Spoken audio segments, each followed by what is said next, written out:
¿Sabías que más de 300 millones de personas en India viven con menos de $2 al día? Y, sin embargo, hablamos del mismo país que ha lanzado una misión espacial al polo sur de la Luna. Este contraste brutal entre la miseria y la grandeza no es una contradicción, es una pista de que la India no es pobre por naturaleza, sino por historia. Y ahora te voy a contar por qué. India, antes de ser India, fue una joya, literalmente. Durante siglos fue uno de los centros económicos más importantes del planeta. A inicios del siglo XVIII, justo antes de la llegada del Imperio Británico, la India representaba cerca del 25% del PIB mundial. Su industria textil, sus artesanos, sus mercados, eran codiciados en todo el mundo. Pero entonces llegó el colonialismo y allí empezó la ruptura.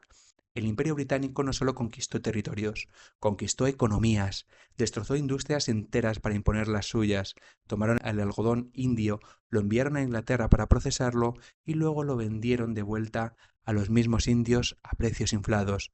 Millones de tejedores locales quedaron en la calle, fue un saqueo económico disfrazado de civilización. El resultado, en 1890, la participación de la India en el PIB global cayó al 2%. Y eso no fue todo. Las hambrunas durante el dominio británico fueron devastadoras. En la Gran Hambruna de 1876 murieron entre 5 y 10 millones de personas. ¿Por falta de alimentos? No. Exportaciones forzadas, políticas negligentes y una visión económica que priorizaba a Londres antes que a Calcuta fue el motivo. Y ese trauma colectivo dejó cicatrices que aún hoy están abiertas. Cuando India logró su independencia en 1947, lo hizo quebrada. El país estaba fragmentado por la partición con Pakistán, con un sistema burocrático caótico, sin infraestructuras modernas y con más del 75% de la población viviendo en el campo, sin acceso a servicios básicos. Fue como despertar después de siglos de oscuridad, sin saber ni siquiera cómo encender la luz. Y entonces, ¿qué hizo India? En vez de abrirse al capitalismo global como lo hizo China en los 80, apostó por una vía distinta, un modelo socialista, centralizado, con una fuerte intervención del Estado. En teoría, era un camino de justicia social. En la práctica, generó décadas de estancamiento, corrupción, ineficiencia, políticas proteccionistas. Todo eso convirtió a la India en un país con muchísimo talento atrapado por su propia burocracia. Pero aquí viene lo importante. Incluso en ese contexto adverso, India nunca perdió lo fundamental, su gente, su capital humano, y eso es clave. Mientras sus instituciones fallaban, las familias apostaban por la educación. Incluso las más pobres hacían esfuerzos extremos por mandar a sus hijos a la escuela. No era raro ver a niños caminando kilómetros para estudiar, a mujeres alfabetizándose en pueblos remotos o a familias enteras invirtiendo sus ahorros en cursos de ingeniería o medicina. De hecho, ya desde los años 70 y 80, algunas universidades indias, como el Instituto Técnico de la India, empezaron a formar a profesionales que acabarían conquistando Silicon Valley. ¿Te suenan los nombres de Sundar Pichai, CEO de Google, o Satya Nadella, CEO de Microsoft? Ambos nacieron en India, ambos se formaron allí, ambos emigraron. Y ese patrón se repitió una y otra vez. India, aunque fuera pobre, era una fábrica de cerebros.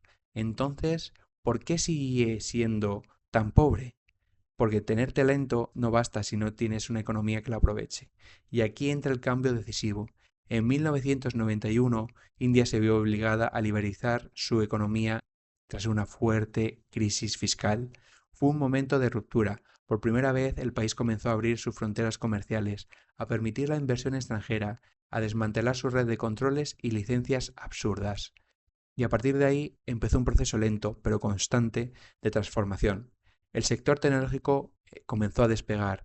Empresas como Infosys, Wipro o Tata Consultancy Services empezaron a competir en el mercado global y aunque el crecimiento fue desigual, la India empezó a ver una nueva narrativa, la del país que, a pesar de todo, podía levantarse. Pero esto no quiere decir que todo fuera viento en popa. La desigualdad creció, el crecimiento se concentró en las ciudades, la corrupción siguió siendo un cáncer y aún hoy más de la mitad de la población vive con menos de $5 al día. Es una pobreza que duele, que desespera, pero también es una pobreza que se está reduciendo. De hecho, según el Banco Mundial, en solo 5 años, India sacó a más de 100 millones de personas de la pobreza extrema. Y eso es lo que hace a la India tan fascinante. Es un país que aún arrastra las cadenas del pasado, pero que ya está corriendo hacia su futuro.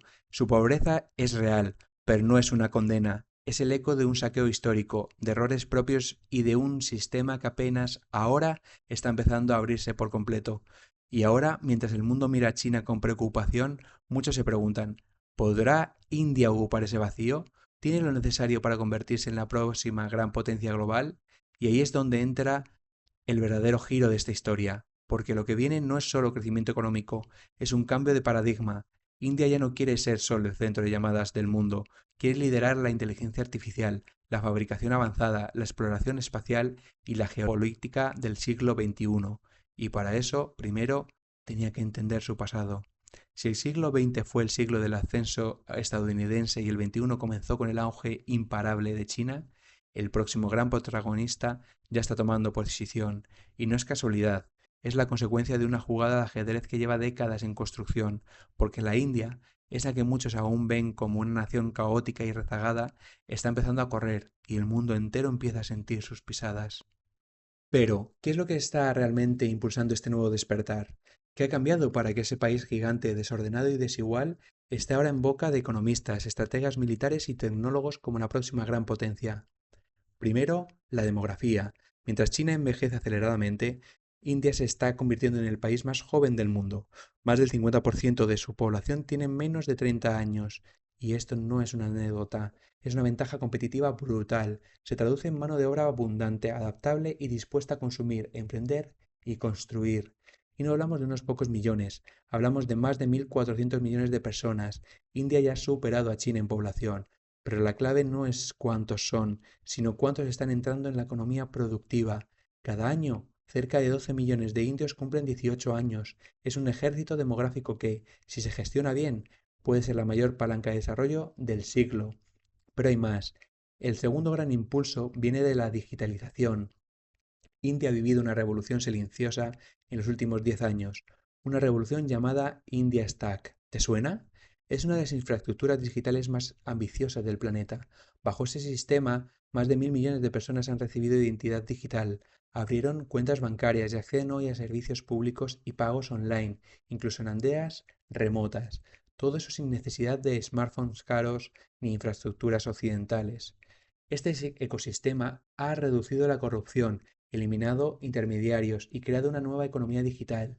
UPI, el sistema de pagos móviles indio, procesa más transacciones que Visa y Mastercard juntas en India y es gratuito. Mientras el mundo aún discute cómo construir una sociedad sin efectivo, India ya lo está haciendo. En 2022, más del 70% de los pagos en tiendas pequeñas ya eran digitales. Ahora súmale a esto el empuje de los emprendedores. En solo 5 años, India ha creado más de 100 unicornios, startups valoradas en más de 1.000 millones de dólares. Empresas como Bijus en educación, Zomato en delivery u Ola en transporte están compitiendo no solo dentro, sino fuera del país.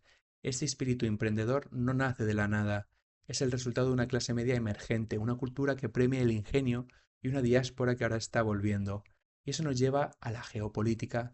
India ha entendido algo que muchos países aún no. En un mundo fragmentado, donde las cadenas de suministros se están reconfigurando y la dependencia de China es vista como un riesgo estratégico, hay una oportunidad dorada. Las grandes potencias quieren diversificar su producción. ¿Y quién puede ofrecer escala, talento y estabilidad democrática? India. Ya hay fábricas de Apple ensamblando iPhones en Bangalore.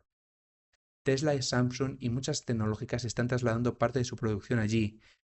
India quiere convertirse en la fábrica del mundo, sí, pero también en el laboratorio del mundo, con incentivos fiscales, zonas económicas especiales y una estrategia nacional llamada Make in India. Está atrayendo cada vez más inversión extranjera. Y mientras tanto, India también juega en otra liga, la exploración espacial. En 2023 se convirtió en el primer país en aterrizar en el polo sur de la Luna, un hito que ni Rusia, ni China, ni Estados Unidos han conseguido, y lo hizo con un presupuesto inferior al de una película de Marvel. Su agencia espacial, ISRO, está entre las más eficientes del mundo y ya planea misiones a Venus y una estación espacial propia. Pero India no solo quiere mirar al espacio, también quiere definir el futuro energético. Tiene uno de los mayores programas de energía solar del planeta. El parque solar de Bandla Es tan grande que puede verse desde el espacio. Y para 2030, India espera que el 50% de su energía provenga de fuentes renovables. Ahora bien, no todo es color de rosa. India aún arrastra problemas graves. Su infraestructura es desigual, sus ciudades están colapsadas por la contaminación y la brecha entre ricos y pobres sigue siendo profunda. Las tensiones religiosas y políticas también amenazan su cohesión interna. El nacionalismo del gobierno actual, liderado por Narendra Modi, ha generado críticas sobre derechos civiles, libertad de prensa y trato a minorías. En una economía tan vasta, cada error se magnifica. Pero si algo ha demostrado India es que sabe navegar en el caos. Su democracia, aunque ruidosa, funciona. Su sector privado, aunque desigual, innova. Su juventud, aunque impaciente, empuja. Y su historia, aunque dolorosa, le ha preparado para resistir y adaptarse. India no va a ser la próxima potencia por imitación, como muchos creen. No quiere ser la nueva China, quiere ser la primera India, una potencia basada en su modelo híbrido, en su diversidad, en su creatividad y en su resiliencia, porque cuando un elefante aprende a correr, no hay quien lo detenga, y ese ruido que empieza a escucharse en el tablero global no son tambores de guerra, es el trote de algo mucho más grande, el despertar definitivo de una civilización. Y ahora, sabiendo todo esto, la pregunta ya no es si la India va a ser una superpotencia. La verdadera pregunta es, ¿estás preparado para un mundo liderado por ella? Te leo en comentarios y si quieres seguir explorando ese otro lado de la economía, suscríbete, activa la campanita y acompáñame en la historia que nadie más te va a contar.